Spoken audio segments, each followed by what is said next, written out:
자, 그럼 이제 우리 28페이지 14번부터 보시면 되죠. 자, 14번 보시면 식품에 오염된 방사능 안전관리를 위한 방사능 기준에 대한 설명인데요. 옳은 것을 찾으립니다. 자, 방사능 기준과 관련된 거 우선 보시면 오늘 나누렸던 프린트에 보시면은요. 우리나라의 방사능 기준부터 나와 있는데 우리나라의 방사능 기준은 식품의 방사능 기준은요. 잠정 허용 기준을 보시면 요오드 131은 무조건 모든 식품에서 100 이하가 돼야 되고요. 킬로그램당 100 베크렐 이하. 그 다음에 세슘 134, 137 합쳐서 이거는 영유아용 식품, 그러니까 이제 영유아와 관련된 그런 식품에서는 50 이하가 돼야 되고요. 그 외에 기타 식품에서는 100 이하로 바뀌었죠, 기준이.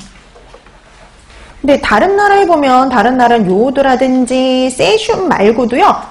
플루토늄이나 스트론튬에 대한 기준도 있습니다. 그 외에도 우라늄에 대한 기준도 있고요. 어떤 나라는.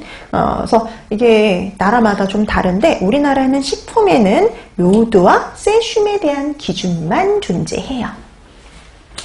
자, 그럼 이제 14번 문제로 돌아가서 우선 보시면 옳은 거 찾으랬거든요. 자, 1번 요오드 131은 모든 식품에서 100 베크렐 퍼 킬로그램 이하여야 되며 코덱스 기준과 동일하다. 그래서 우리나라 지금 현재 모든 식품에서 요오드 131은요 100 이하가 돼야 되죠. 근데 우리 저기 옆에 보면 다른 나라 기준도 있는데 코덱스 기준 보면 다 음료수, 우유, 유제품, 채소류, 기타 식품에서 다 얼마 이하냐면 100 이하죠. 우리나라하고 동일합니다. 답은 1번이에요. 자, 그 다음에 2번 세슘 134 플러스 세슘 137은 영유아용 식품, 육아용품, 아이스크림 등에서 100 베크렐 퍼 킬로그램 이하여야 된다. 100이 아니라 50이야. 그쵸? 50. 그 다음에 스트론튬 90. 우리나라 스트론튬 90 아예 기준 없어요. 그 다음에 우리나라는 식품과 먹는 물 수질 기준에서 플루토늄, 우라늄, 라듐의 기준이 마련되어 있지 않다. 먹는 물 수질 기준에는 우라늄이 있고요. 그 다음에 염지하수에서는 스트론튬이라든지 이런 데에 대한 기준도 있어요. 식품에는 없지만 먹는 물에는요, 염지하에서 뭐 스트론튬에 대한 기준도 있고 우물물을 사용하는 경우 뭐 우라늄에 대한 기준도 있고 그렇습니다. 지하수를 사용하는 그런 경우, 이제 지하수를 사용하는 곳에 우라늄에 대한 기준, 그 다음에 염지하수를 사용하는 경우 스트론튬에 대한 기준, 이런데 먹는 물에는 있어요. 근데 식품에는 없죠. 둘 다 없는 게 아니라 먹는 물에는 일부 있어요.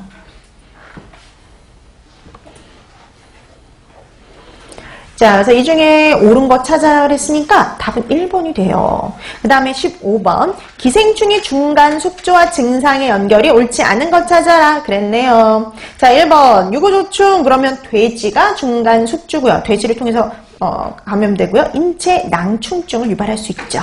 그 다음에 2번. 페디스토마. 그러면 1중간이 다슬기, 2중간이 민물개, 가재였고요. 그 다음에 혈담, 기침, 흉통 등의 증상을 보일 수가 있었어요. 그 다음에 십이장충, 그럼 채소를 통해서 감염되고요. 빈혈, 신경증상, 맹장염, 피부 건조 등의 증상을 보인다. 채소를 통해서 감염되는 거 맞고 빈혈 증상, 피부 건조 이런 증상들은 나타날 수 있지만 신경증상, 맹장염 이런 증상은 보이지 않죠. 그래서 여러분 십이장충의 대표적인 증상은 체독증, 이미증 이런 것들 있죠. 그래서 빈혈, 피부 건조, 이미증, 체독증 이런 것들이 바로 십이장충의 대표적인 증상들이에요. 유구압구충, 그러면 1중간은 물벼룩, 2중간은 담소였고요. 피부 유종, 발적 이런 것들을 보일 수 있었죠. 자, 그래서 제대로 연결되지 않은 거, 옳지 않은 거 3번이었습니다. 자, 그래서 15번의 답 3번이었고요. 그 다음에 16번. 소르비톨에 대한 설명입니다. 옳은 거 찾아라. 그랬거든요. 자, 이거는 오늘 나눴던 프린트 먼저 좀 보고 넘어갈까요? 자, 이 소르비톨 같이 당알코올들은요, 보통 대체적으로 설탕보다는 좀, 당도가 약해요. 감미가 좀 약해요. 덜 달아요. 자, 근데 각각의 특징을 갖고 있는데 이 소르비톨 같은 경우는 포도당의 환원제로 대표적인 포도당의